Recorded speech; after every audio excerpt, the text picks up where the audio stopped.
어떤 건축물의 견고성은 대부분 기초를 어떻게 하느냐에 따라서 결정됩니다.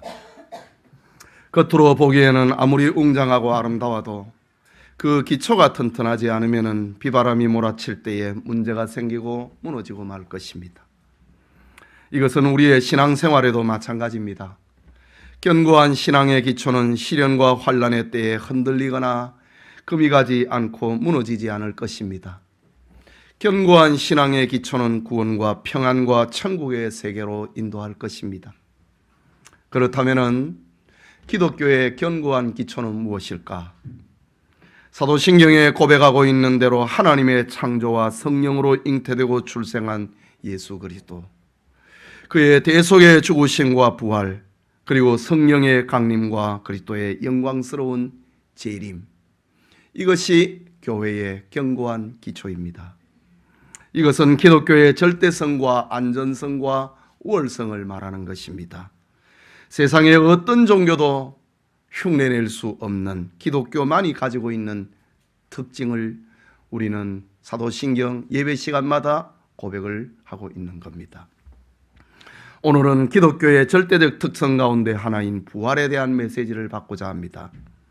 성경은 예수님의 부활은 모든 인류에게 이루어질 첫 열매라고 합니다. 이 시간 부활의 현장이라는 제목으로 하나님의 말씀 받고자 합니다. 말씀을 듣는 우리 모두에게 신앙의 기초가 튼튼해지는 은혜가 있기를 소원합니다. 첫째로 예수님의 부활은 역사적인 사실입니다. 오늘 읽은 본문의 말씀은 예수님께서 부활하신 그날 밤에 일어난 역사의 현장입니다. 부활하신 예수님은 이른 아침에 무덤을 찾아온 막달라 마리아와 다른 마리아를 만나 주셨고, 오전에는 베드로를 만나 주셨고, 오후에는 엠마오로 향하던 두 제자에게 자신의 부활을 나타내셨습니다. 한편 예루살렘 시가지에는 소동이 일어났습니다. 무덤을 철동같이 지키던 군인들이 예수님의 부활에 정신을 잃었다가 깨어났고, 새벽에 무덤을 찾아갔던 여인들은 부활하신 예수님을 만났고 베드로가 그 빈 무덤을 확인했다고 하는 소문이 돌고 있었기 때문입니다. 예수님이 부활하고 그날 밤에는 흩어졌던 제자들이 모여서 문빗장을 굳게 닫고 있고 예수님이 과연 살아나셨다고 하는 대화를 나누고 있었습니다. 그곳에는 시몬 베드로가 예수님을 만난 사실을 증언을 하고 있었습니다. 그때에 엠마오로 내려갔던 두 제자가 헐떡거리면서 문을 열고 들어옵니다. 그들은 조금 전에 부활하신 예수님과 함께 길을 걸었고 예수님이 성경을 해석을 해주시는 설교의 말씀을 들었고 그리고 함께 음식을 나누어 먹었다고 하는 그런 이야기를 들려주고 있는 것입니다. 바로 그 순간이었습니다.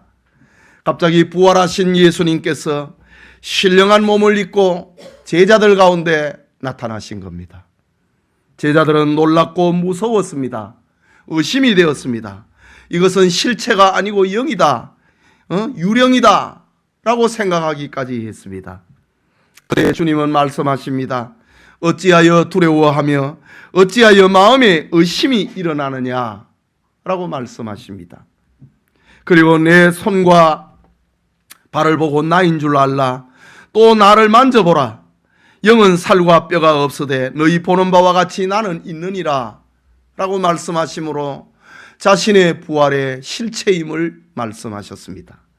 다시 예수님은 여기에 먹을 것이 있느냐고 말씀하셨습니다.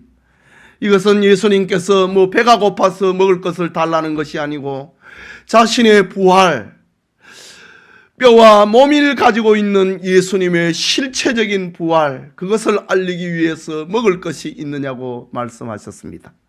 이때의 제자들은 생선이 있었는데 생선 한 토막을 드리자 예수님은 그것을 다 잡수셨다. 그것을 통해서 예수님은 영이 아니고 유령이 아니고 부활하신 실체라는 사실을 보여주셨습니다. 그 이후에도 예수님은 40일 동안 여러 번 제자들에게 자신의 부활을 증거하셨습니다. 예수님의 부활은 이처럼 확실한 역사적인 사건이 되었다라는 말입니다. 1세기에 유명한 역사가가 있습니다. 그는 유대인인데 로마군에게 투항을 해서 로마인의 편에 서 있었던, 그리고 생명을 보존받았던 사람입니다. 그는 유명한 역사가였는데 그의 역사책에는 예수님에 대해서 이렇게 기록하는 장면이 나옵니다. 인간이라고 부르는 것이 타당할지는 모르나 예수라는 현인이 계셨다. 그는 당시 놀라운 기적을 행했다. 그를 시기하는 몇 사람의 제안에 의해 빌라도가 그를 십자가에 못 박도록 했다. 그럼에도 불구하고 그를 사랑하는 자들은 그를 버리지 않았다.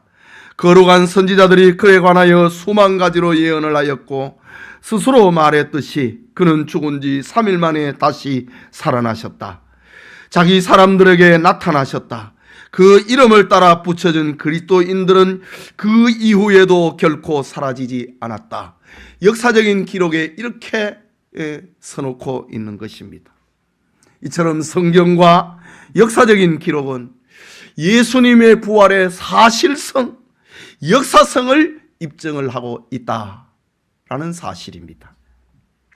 둘째로 생각하고자 하는 것은 예수님의 부활을 거짓으로 만드는 이론들이 있습니다.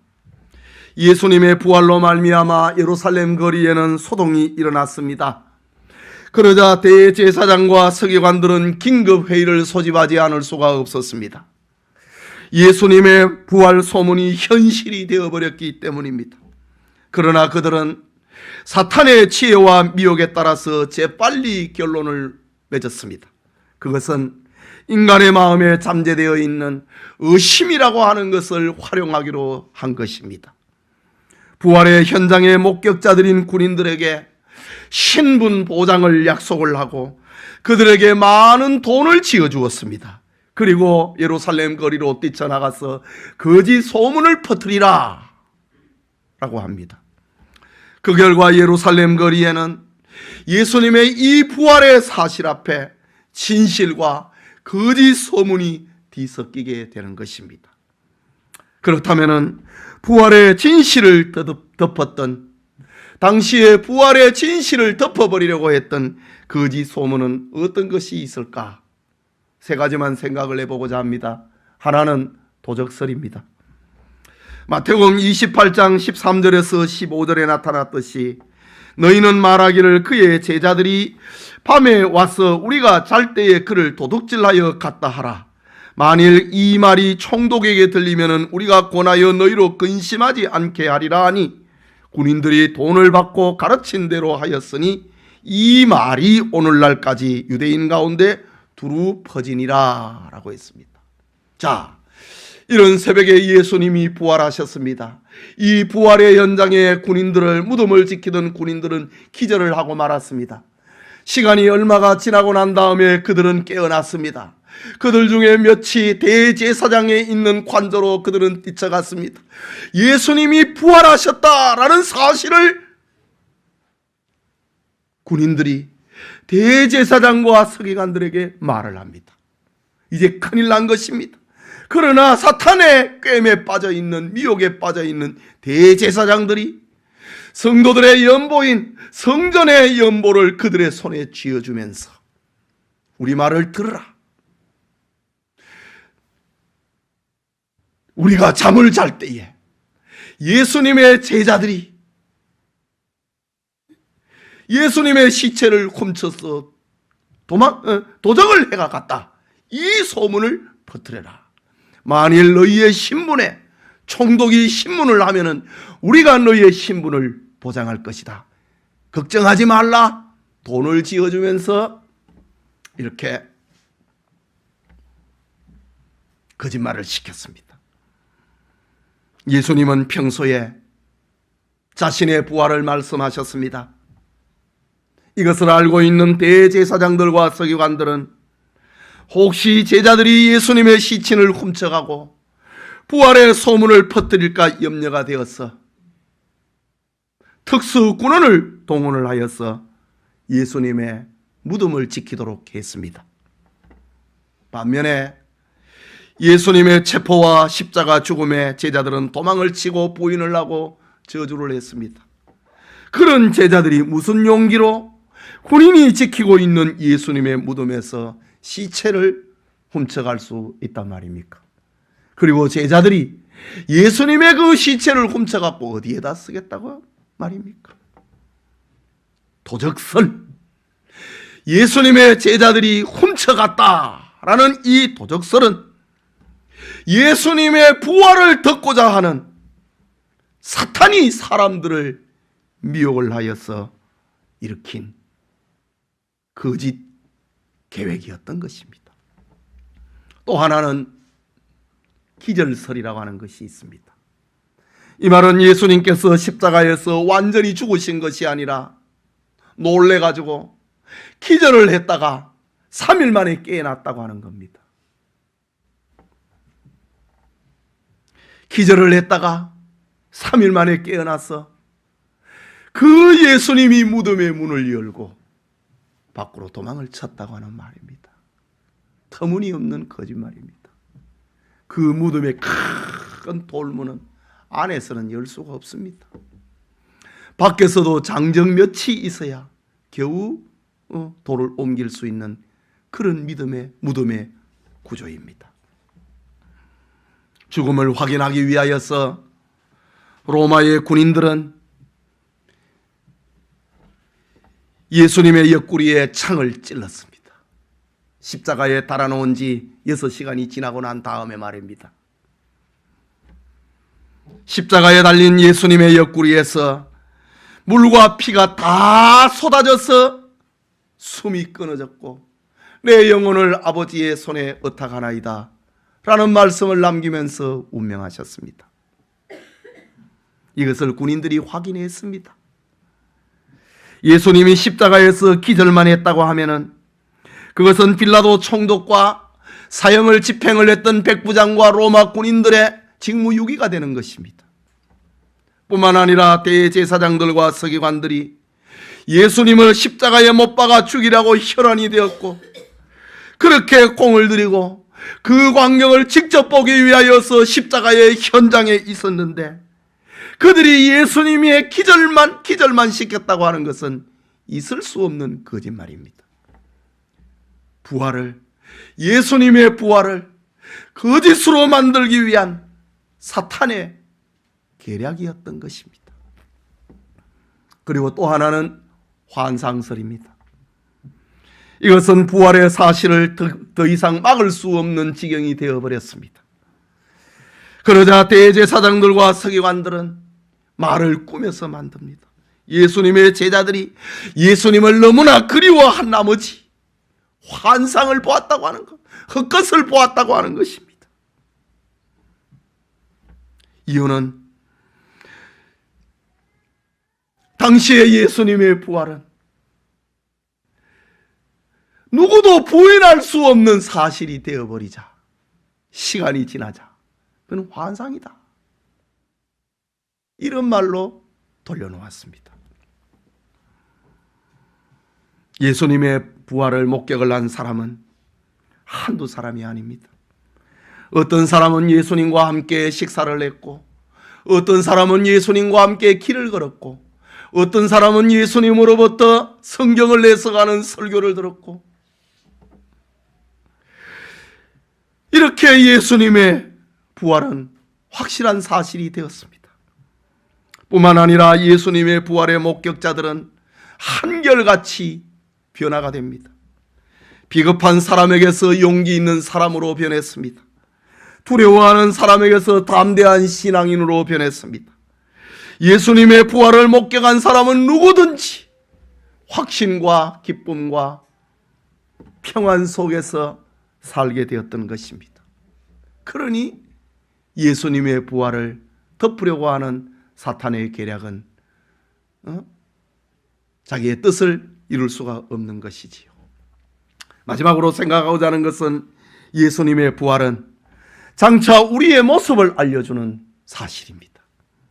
39절에 보면은 내 손과 발을 보고 나인 줄 알라 또 나를 만져보라 라는 말씀은 장차 우리에게 일어날 중요한 진리 곧 몸의 변화와 신령한 몸의 상태를 알려주고 있는 것입니다.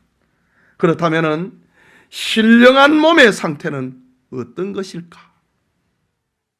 부활의 채 신령한 몸의 상태는 어떤 것일까? 첫째는 부활의 몸은 현재보다 발전된 모습입니다. 부활하신 예수님에게 분명한 신체적인 변화가 일어났습니다. 엠마오로 가던 두 제자는 처음에 예수님을 보고도 알아보지 못했다고 했습니다. 이것은 근심과 불안과 선입관 때문이기도 하지만은 예수님의 몸에 어떤 외모에 변화가 일어났다는 사실을 알려주고 있습니다. 막달라 마리아도 새벽에 산에 가서 예수님의 무덤에서 굽혀서 보았는데 예수님은 보이지 아니하고 밖에 한 사람이 서 있었습니다. 그때 마리아는 그에게 물었습니다. 그가 동산지기인 줄 알고 예수님이 어디에 가셨습니까? 라고 물었다고 했습니다. 그렇다면 마리아와 함께 갔던 막달라 마리아와 함께 무덤에 갔던 그 사람도 예수님을 보면서도 그것을 알아보지 못했다. 잠시 후에야 그들의 눈이 열려서 예수님인 줄 알게 되었다라고 합니다. 예수님은 부활 전이나 부활 후에나 동일한 인격체이십니다. 그러나 어딘든지 다르면서도 다른 사람이라고는 말할 수 없는 몸의 변화가 일어난 것은 틀림이 없습니다. 이유는 신체적인 특징이 어떤 발전적인 형태로 변화가 되었기 때문입니다. 부활하신 예수님의 몸은 장차 우리가 입게 될 몸이라는 것을 알려줍니다. 장차 우리가 가질 부활체는 현재의 몸과 단절된 것이 아닙니다. 그렇다고 지금과 똑같은 것도 아닙니다. 예수님의 몸이 발전적인 상태로 변화되었던 것처럼 우리의 몸도 그렇게 변화가 될 것입니다. 우리 가운데 혹시 신체가 병들고 균형을 잃어버린 이가 있습니까? 신체의 조건과 외모로 인하여서 스트레스를 받고 있는 이가 있습니까? 천국에는 질병이나 모자람이 전혀 없을 것입니다. 부활의 몸은 각 사람의 특성이 외모에 새겨져 있음에도 불구하고 이 세상에처럼 부족함이나 우월감이나 열등감을 전혀 가지지 아니하는 그런 몸을 입게 될 것입니다. 부활하신 예수님의 몸은 놀라웠습니다. 그것은 영광스러운 몸이었습니다. 이것은 외모를 보시지 않고 중심을 보시는 하나님의 관점과 일치하는 것이었습니다. 바울이 다메섹 도상에서 예수님의 모습을 본 것도 해보다 더 밝은 예수님의 모습이라고 했습니다. 사도 요한이 저 밤모섬에서 보았던 예수님의 모습은 그 얼굴은 해가 힘있게 비치는 것과 같았다고 했습니다. 이처럼 부활의 몸은 죽음 이전보다 훨씬 더 발전적인 모습을 가지게 될 것입니다. 둘째로 부활의 몸은 시간과 공간을 초월하는 모습입니다. 부활하신 예수님께서 엠마오로 가고 있는 두 제자에게 나타나셨습니다. 그리고 순식간에 그들 앞에서 사라졌다고 했습니다. 그뿐만이 아닙니다. 그날 밤에 제자들이 유대인들의 모습을 두려워하여 모여있는 그 장소에 문을 닫아놓고 있었는데 거기에 예수님이 나타나셨습니다. 누군가가 밖에 인기척이 들리는 소리를 듣고 문을 열어준 것도 아니고 문 소리를 놓고 하는 소리를 들은 것도 아닙니다. 예수님께서는 건물 벽체를 통과하신 것입니다. 이것이 부활하신 예수님의 몸의 특징입니다. 죽음 이전에 가지신 예수님의 몸과는 전혀 다른 모습이었습니다. 이 말은 장차 우리가 부활의 몸을 입을 때에 우리의 몸과 시간도 공간의 제약을 받지 않을 것이란 말입니다. 그때는 공간 이동의 신비를 체험을 하고 시간의 지배도 받지 않을 것입니다. 무슨 공상, 과학 영화 속에서 나오는 것처럼 공간 이동을 체험을 하고 시간의 제약을 받지 않는 그런 몸을 우리가 입게 될 것입니다. 그것이 부활의 몸, 예수님의 몸이었고 우리가 입게 될 신령한 몸입니다. 또 하나는 부활의 몸은 살과 뼈가 있는 눈에 보이는 실체였습니다. 예수님의 갑작스러운 출현에 제자들은 놀랐습니다. 무서웠습니다. 제자들은 예수님을 영으로 생각을 했습니다. 그러자 예수님은 제자들을 안심시키려고 자신의 손과 발을 보고 만져보라고 하셨습니다. 그리고 덧붙여서 설명하시기를 영은 살과 뼈가 없으되 너희 보는 바와 같이 나는 있느니라 라고 하셨습니다. 또한 그 말씀을 입증을 시키기 위해서 구운 생선 한 토막을 제자들 앞에서 다 드셨다고 합니다. 부활의 마음을 이룬 살과 뼈는 그 세포가 늙거나 병들거나 죽지 않을 것입니다. 사도 바울은 고린도전서 15장 42절에서 44절에 부활의 몸을 다음과 같이 설명을 해주고 있습니다. 죽은 자의 부활도 그와 같으니, 우리 몸을 얘기합니다. 죽은 자의 부활 그와 같으니 예수님의 몸처럼 될 것이라고 합니다.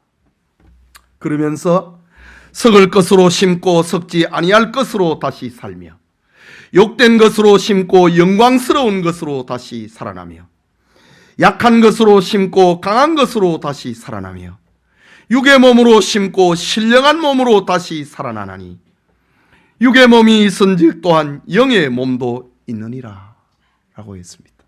말하자면 부활의 몸은 썩지 아니할 것이라는 말입니다. 영광스러운 몸이라고 합니다. 강한 것이라고 합니다. 강한 몸이라고 합니다. 그리고 신령한 몸이라고 합니다. 이것은 예수님의 재림과 함께 우리가 천국에서 있게 될 부활의 몸을 가리키는 것입니다. 여러분, 영은 뼈가 없잖아요. 살이 없잖아요. 영은 음식을 먹을 수가 없지 않습니까? 제가 어릴 적에 저희 집에서는 제사를 지냈습니다. 한동안 계속됐지요. 여러분, 제사는 주로 밤에 지냅니다. 밤 12시가 넘으면 제사를 지냅니다. 제사를 지낼 때 문을 활짝 열어놓습니다. 귀신이 들어와야 된다고 말입니다. 아파트에도 현관문을 열어놓습니다. 시골에는 활짝 열어놓습니다. 귀신이 들어와가지고 차려놓은 이 음식을 먹어야 된다는 거지요. 우리 할아버지 할머니가 오셔서 이 음식을 드신다. 그래서 제사를 지냅니다. 그리고 밥 한 공기에다가 뚜껑을 열어놓고 숟가락을 거기에 푹 꽂아 놓습니다. 그런데 아침이 돼도 밥은 그대로 있어요. 그게 영입니다. 그런데 예수님께서는 먹을 것이 있느냐? 제자들이 생선을 드리니 그 한 토막을 다 드셨다. 부활하신 예수님의 몸은 영이 아니라는 겁니다. 몸을 입고 있다는 겁니다. 뼈가 있고 살이 있다고 했습니다. 여러분, 예수님의 이 신령한 부활의 몸, 우리가 세상에서 가지고 있는 그 특성을 가지고 있으면서도 발전적인 형태를 가지고 있는 몸, 시간과 공간을 초월을 하는 그 몸,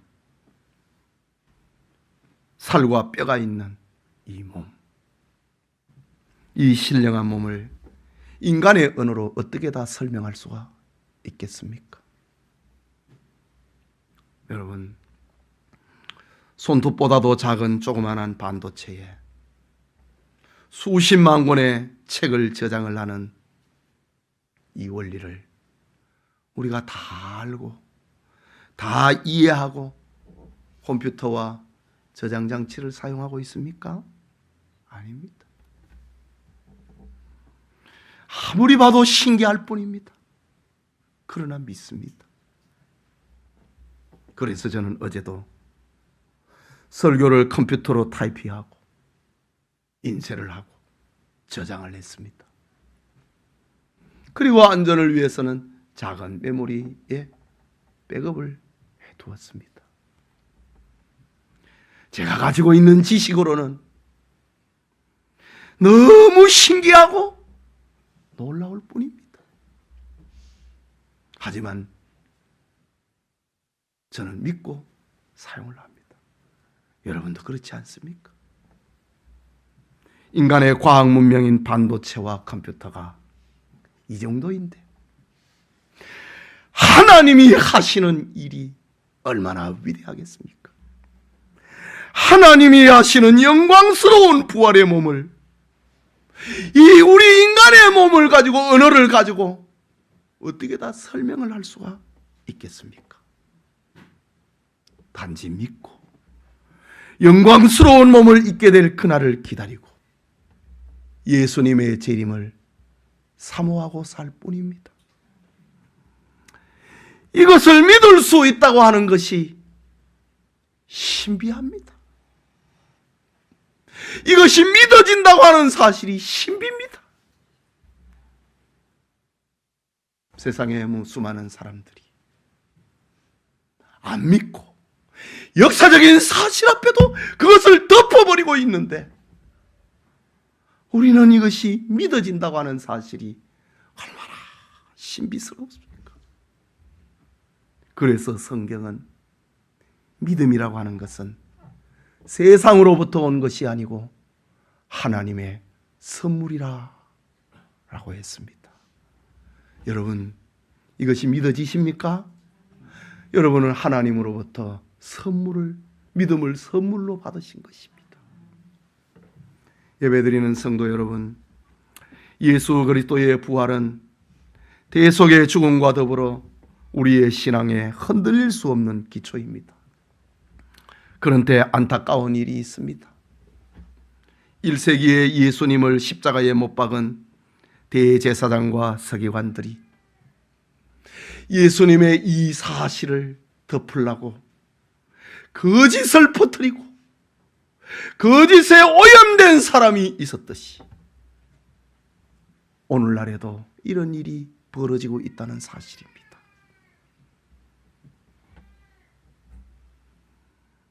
예수님의 부활을 신화 정도로 생각합니다. 예수님의 부활이 과학과 이성으로 납득이 되지 않으니 강단에서 목사는 부활의 직접적인 설교를 하기보다는 사람의 욕구를 맞추기 위하여서 다른 부활, 다른 복음을 전하고 있습니다. 오늘 이 부활절에 자유주의 교회 강단을 보십시오. 예수님의 육체의 부활을, 우리의 부활을 말하지 않습니다.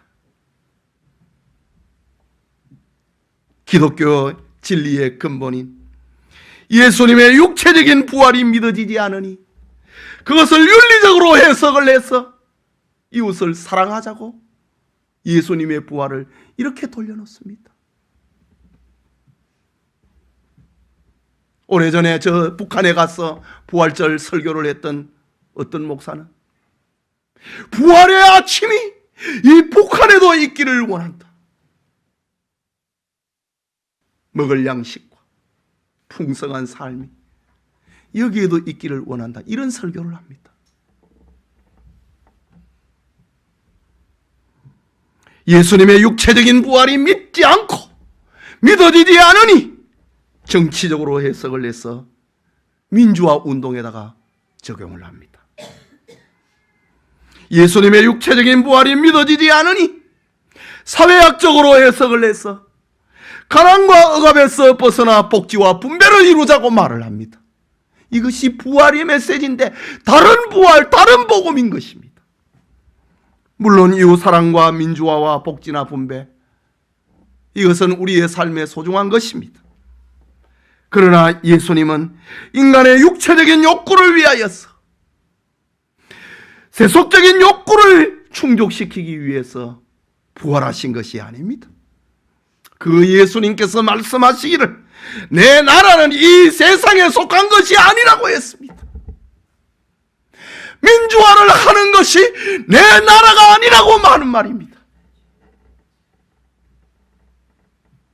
내 나라는 하늘에 있다고 했습니다. 나는 부활이요 생명이 있는 나를 믿는 자는 죽어도 살겠고 무릇 살아서 나를 믿는 자는 영원히 죽지 아니하리라.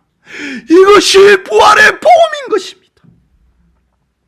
이것이 기독교의 복음이고 교회가 전하고 교회가 지켜야 될, 간직해야 될 복음입니다. 여러분, 인류가 소망하고 있는 행복과 영생, 그것은 정치로 오는 것이 아닙니다. 과학으로 오는 것이 아닙니다. 의학이나 사회학을 통하여서 오는 것이 아닙니다. 인류의 행복과 영생은 예수 그리스도를 믿음으로 오는 것입니다. 예수님의 부활이 나에게 임하면 내가 사는 것이고, 예수님의 부활이 우리 가정에 오면 가정이 살고, 회사에 오고 공장에 오면 그 공장과 회사가 사는 것이고, 예수님의 부활이 나라에 임하게 되면 그 나라가 살게 되는 것입니다. 우리가 머무는 이 세상은 영원하지 않습니다. 영원한 것은 부활하신 주님이 예비하신 저 천국뿐입니다. 그렇다면 세상을 살아가는 동안 그리스도인들은 여기가 아닌 천국을 소망하면서 살아야 됩니다. 이것을 알리고 이것을 소망하게 하는 것이 오늘 부활절을 지키는 핵심 메시지입니다. 천국을 소망하려고 우리가 장차 영원한 부활의 몸을 입게 될 것이다. 그것을 빼버린 부활절은 의미가 없는 것입니다. 우리가 부활절을 지킨다. 이 세상은 유한하고 영원한 천국이 있다. 그 천국에서 우리는 예수님이 입으셨던, 가지셨던 그 몸처럼 우리도 신령한 몸을 입게 된다. 이것이 부활절의 메시지인 것입니다. 부활의 기쁨과 소망이 우리 모두의 것이 되기를 소원합니다. 우리 기도합시다. 말씀을 받았습니다. 여러분, 이 세상에는 이 역사적인 진실, 예수님의 부활을 덮어버리려고 하는 이런 사탄의 장난이 얼마나 많이 있는지 모릅니다. 교회를 불신하게 만들고 목사를 불신하게 만드는 것, 이 세상입니다. 사탄입니다. 사탄 왕국을 위하여서 교회를, 목사를 불신하게 만드는 겁니다. 우리가 여기에서 벗어났다고 하는 사실이 얼마나 감사합니까? 우리가 이 부활의 메시지를 받고 있다는 사실이 은혜입니다. 기도합시다.